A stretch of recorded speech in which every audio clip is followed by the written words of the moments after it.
Salam jumpa kembali sahabat Rema Meja Sabda di hari Selasa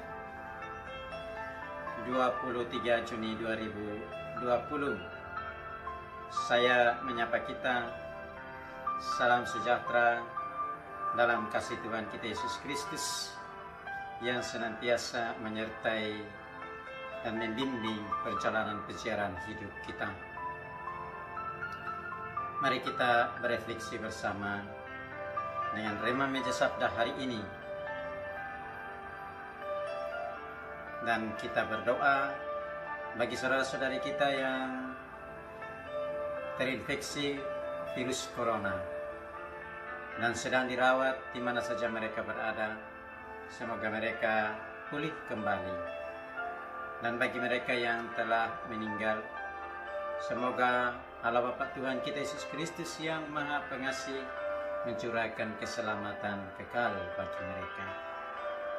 Kita mengawali refleksi kita malam ini dengan berdoa bersama dalam nama Bapa dan Putra dan Roh Kudus. Amin.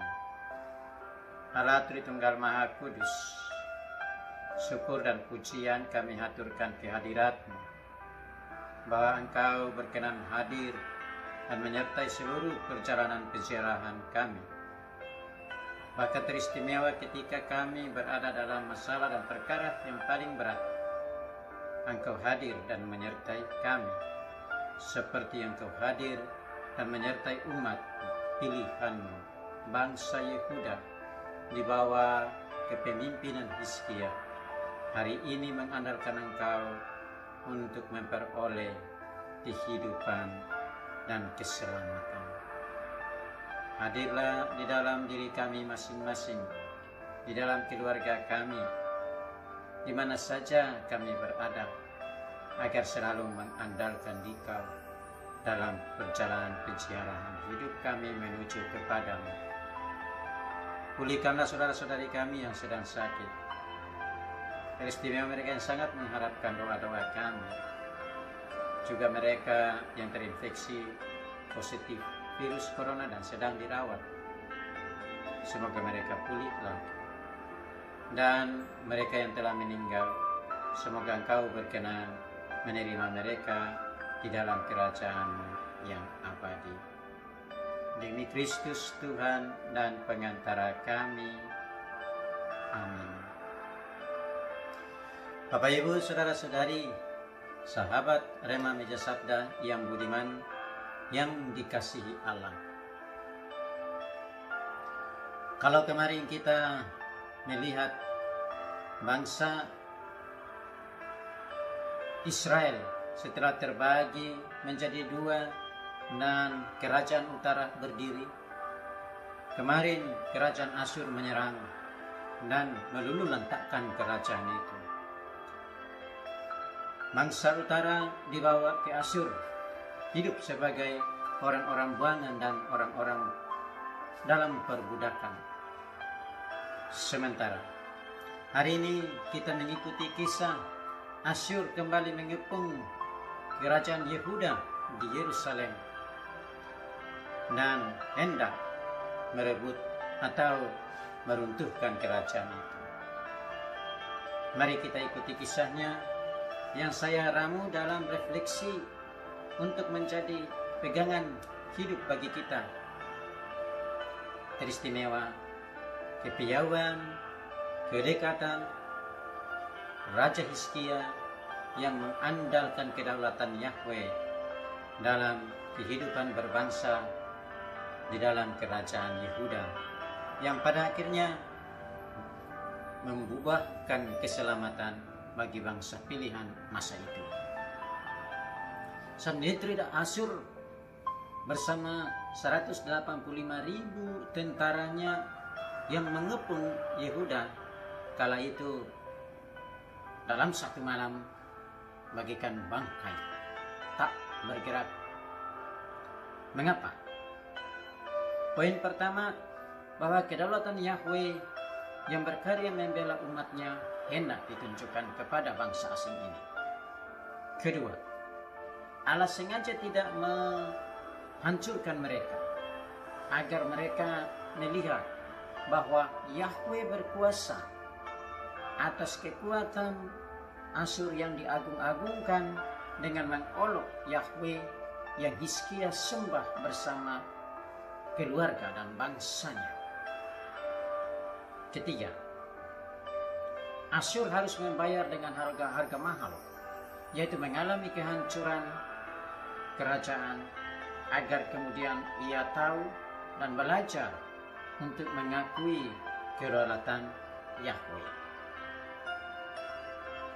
Berbeda dengan Hizkia, Raja Yehuda saat itu, yang selalu belajar untuk mengakui dan mengandalkan kedaulatan Yahweh di dalam seluruh perjalanan hidupnya bersama keluarga dan bangsanya, teristimewa kerajaan Israel, kerajaan Yehuda saat itu, bahkan sampai pada kondisi yang tak berpengharapan sekalipun. Kedua, ia meletakkan seluruh persoalannya itu di hadapan Yahweh dengan motivasinya adalah bahwa ia berusaha agar bangsanya mengalami keselamatan dan terlepas dari ancaman. Demi kebahagiaan dirinya, demi kebahagiaan keluarganya, demi kebahagiaan dan keselamatan bangsa atau kerajaan Yehuda masa itu.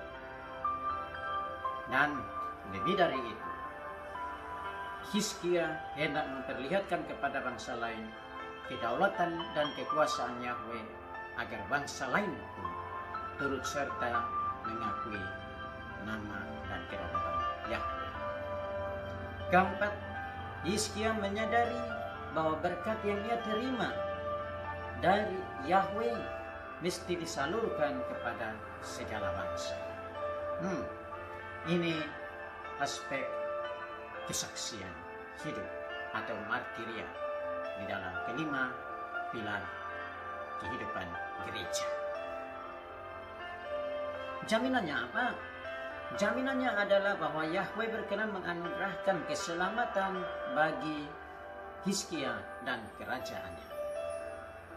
Kalau begitu, kita pun dapat berada dalam jaminan yang sama.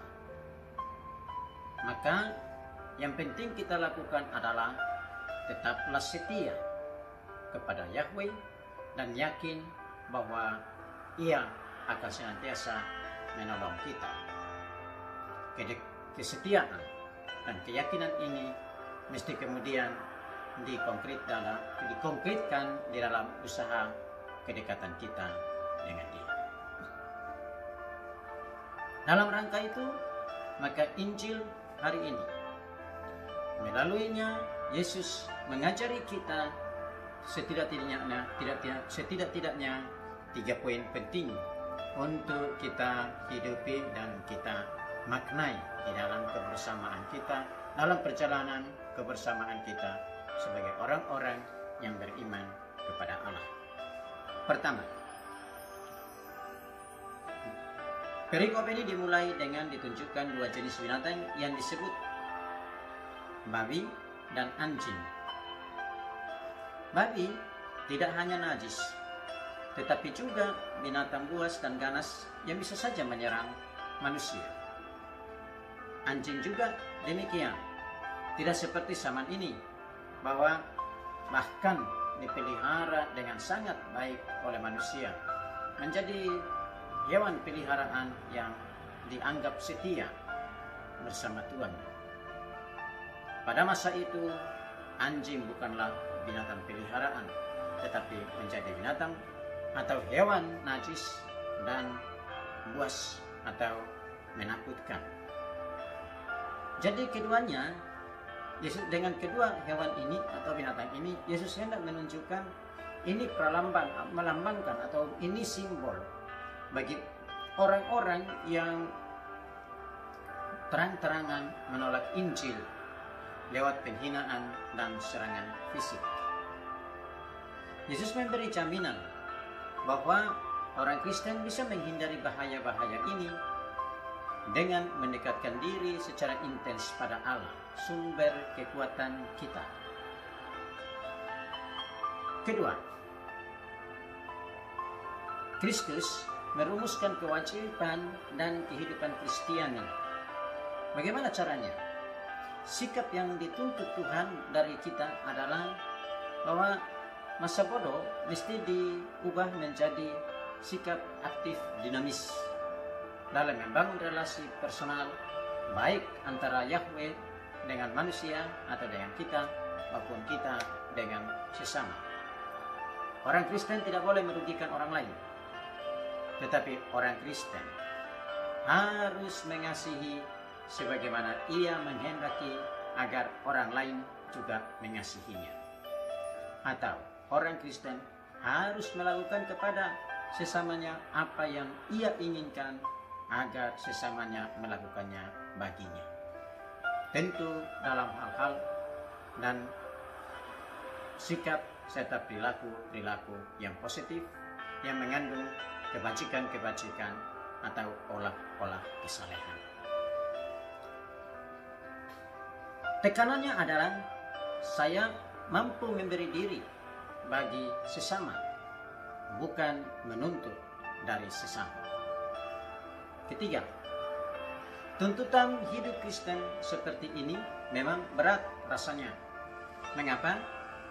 Fakta, hidup Kristen harus memilih jalan sempit, sebagaimana Kristus sendiri memilih jalan sempit, jalan salib, agar menebus dan menyelamatkan manusia.